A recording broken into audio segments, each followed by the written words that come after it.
The idea started the way most bad ideas start, with a phone camera, boredom, and someone saying, "This will blow up."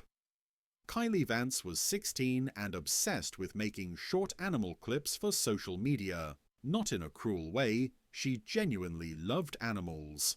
She volunteered at school events, she watched rescue channels, she cried at videos of dogs reuniting with owners. But she also loved the rush of views, the comments, the feeling that something she filmed could spread.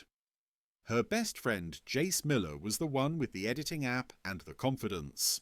If Kylie was the heart, Jace was the "let's do it" engine.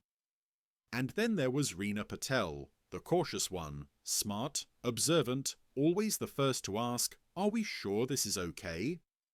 She was still there because she loved her friends and because she didn't want them doing something dumb without her eyes on it. They lived in Maplehurst, a town where the edges blurred quickly into farms and open fields. On the outskirts, down a gravel road lined with bare trees, sat a small hobby farm with a hand-painted sign, Pinebrook Petting Farm. It wasn't a major attraction. It was the kind of place families visited on weekends. Goats, chickens, a few rabbits, and a donkey who always looked mildly offended. Kylie had been there as a kid, so when she suggested, "Let's film a cute goat video," it sounded harmless enough. They went on a Saturday afternoon. Cold sunlight, crisp air, the last of the autumn leaves stuck in damp clumps near the fence lines. At the gate, a bored teen employee took their cash and waved them in. "Goats are in the back paddock," he said. "Don't climb fences." Kylie grinned. "We won't," Reena muttered. "We better not." They walked past chicken coops and a small barn, laughing, planning shots. "Okay," Jace said, holding up his phone. "We get a goat to climb on that little platform, we add dramatic music, and boom, cute." Kylie bounced on her toes. "And we do the thing where I pretend to get attacked by kisses." Reena rolled her eyes. "Please don't harass the goats." Kylie pointed. "We won't. We'll be gentle." At the goat paddock, a cluster of goats, mostly small, scruffy, friendly-looking, milled around a feeder. A few came up to the fence immediately, curious, noses out, eyes bright. One goat stood slightly apart, a young tan goat with darker markings, longer legs, and an alert posture. It wasn't big like an adult, it was more adolescent, awkward, energetic, restless. Kylie noticed it right away because it was the most expressive one. It kept flicking its ears and hopping in place like it couldn't decide whether it wanted to play or run. "That one," Kylie said. "That one is perfect." Jace zoomed in. "It's adorable." Reena narrowed her eyes.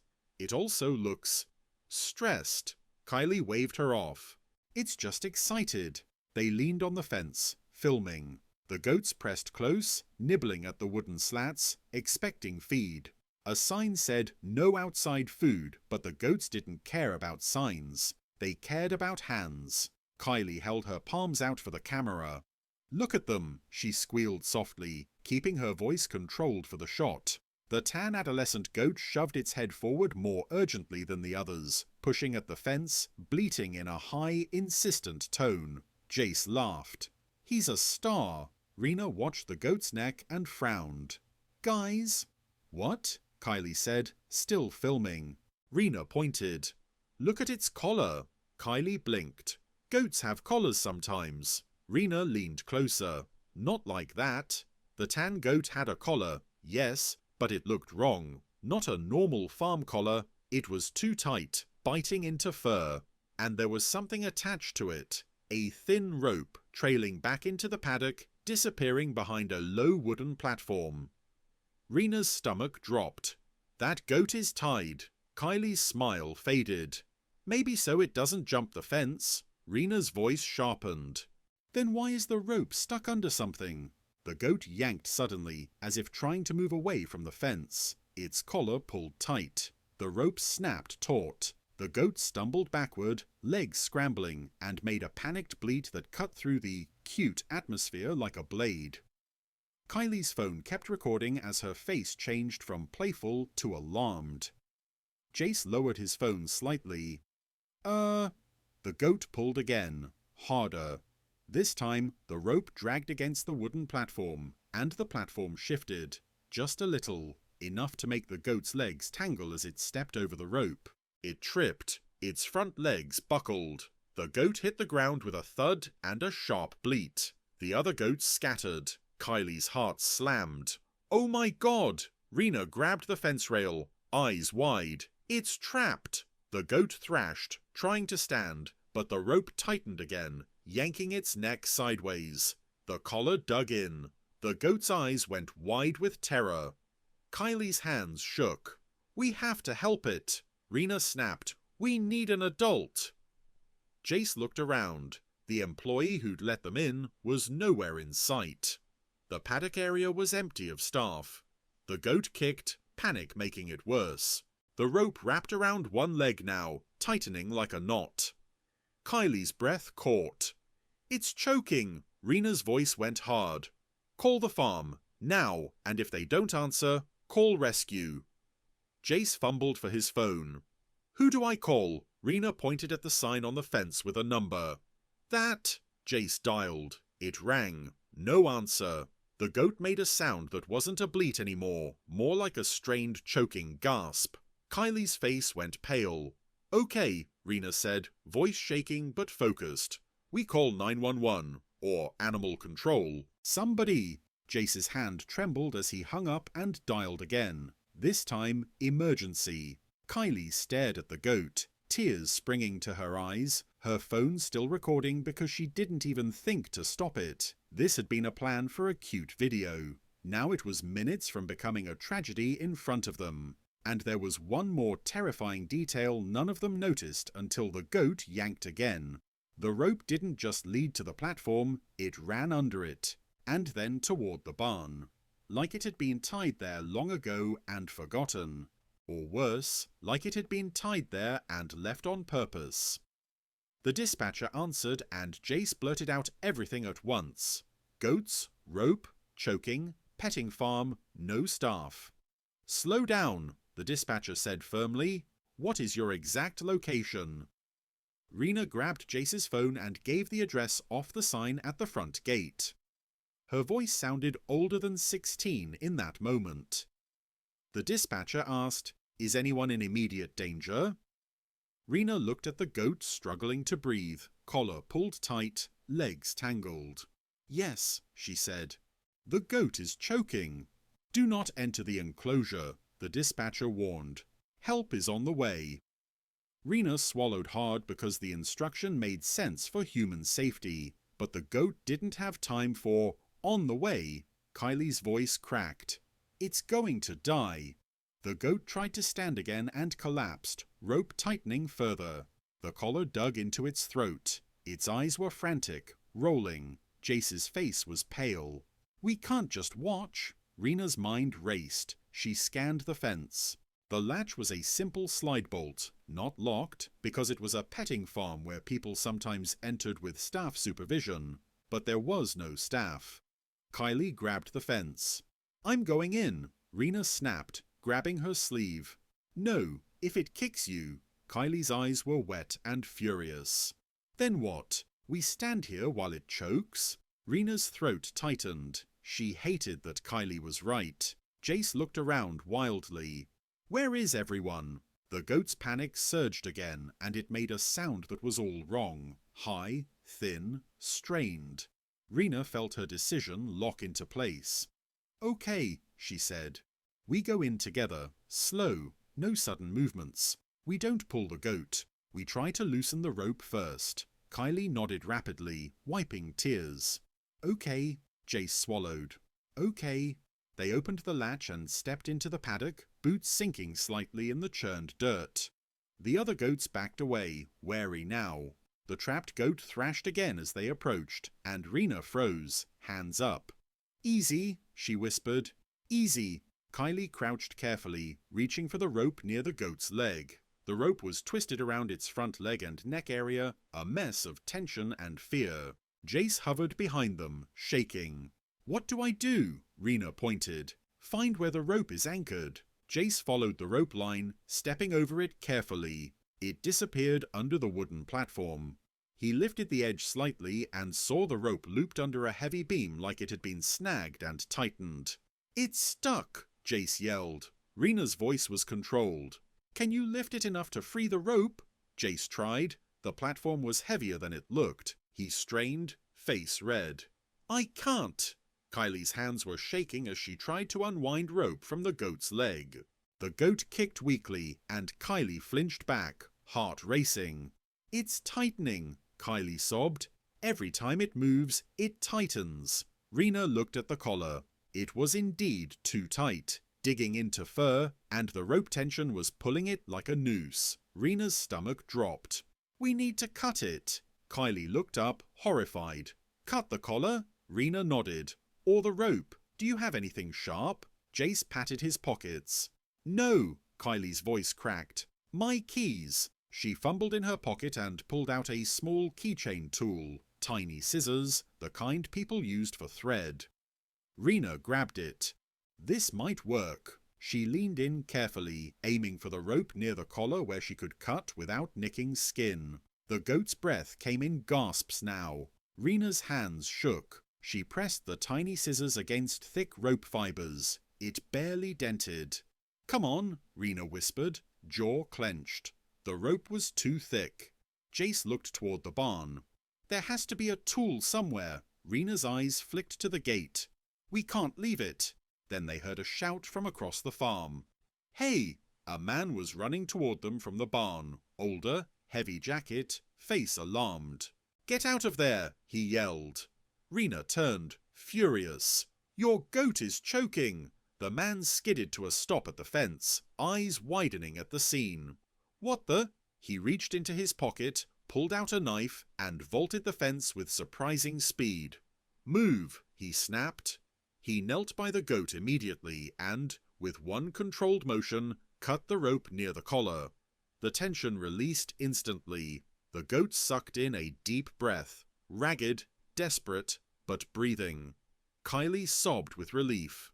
"Oh my God!" The man, farm owner or worker, cut the remaining rope loops from the goat's leg and pulled the collar loose. Rena stared at him, shaking.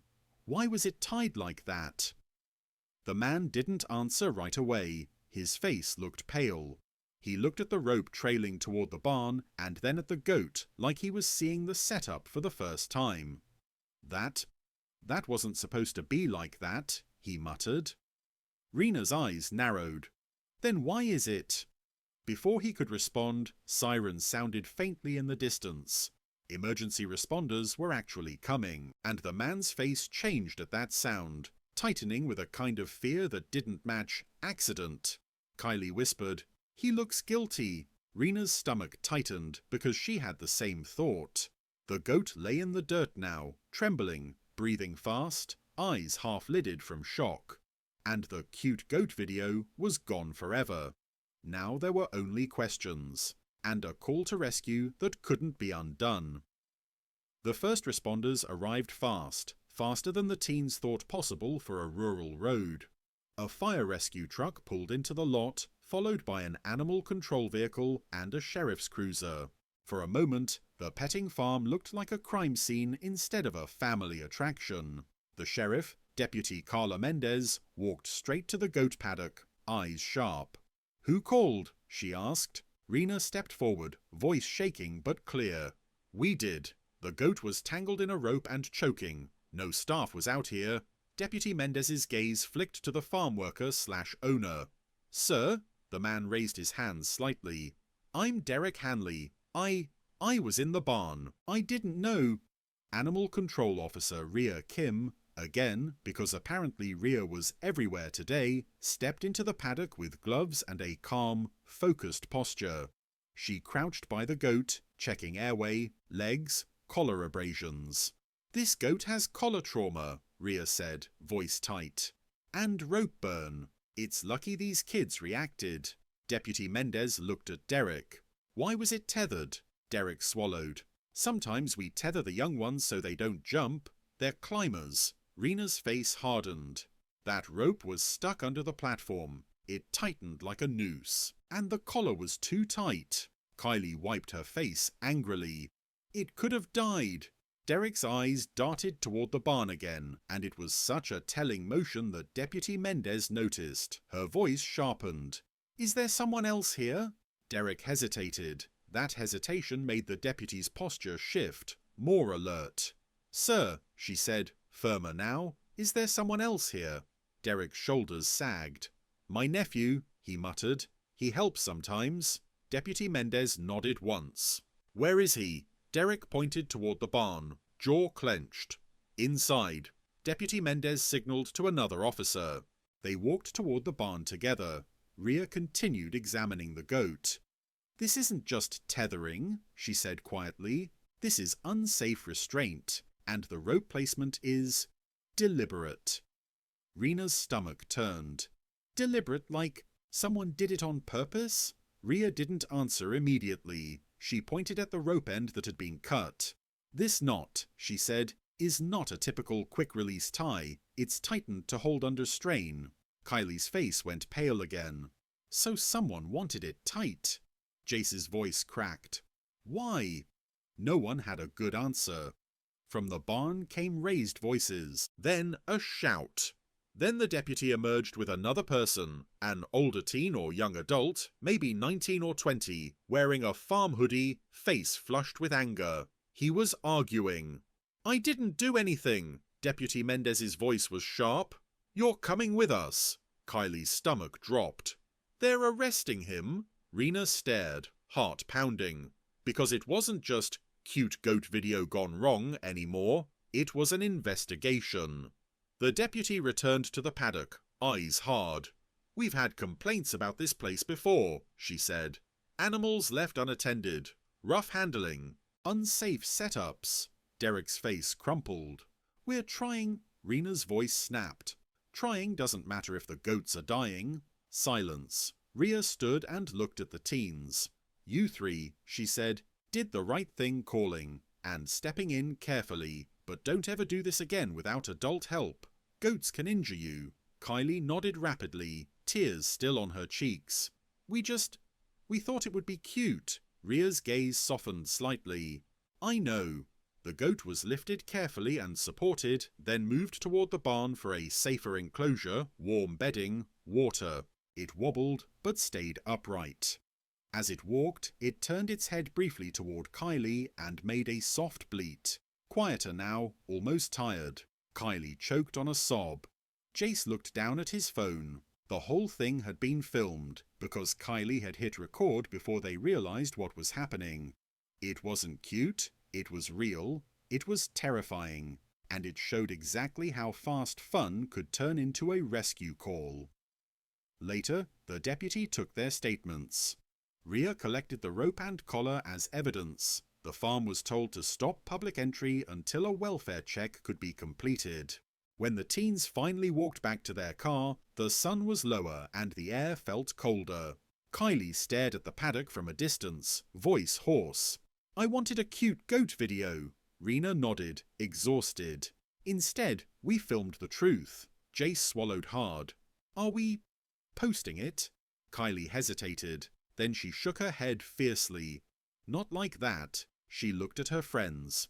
"We send it to the deputy, and if it helps stop this, then it was worth it." Rena nodded once, relief and anger tangled together. "Yeah."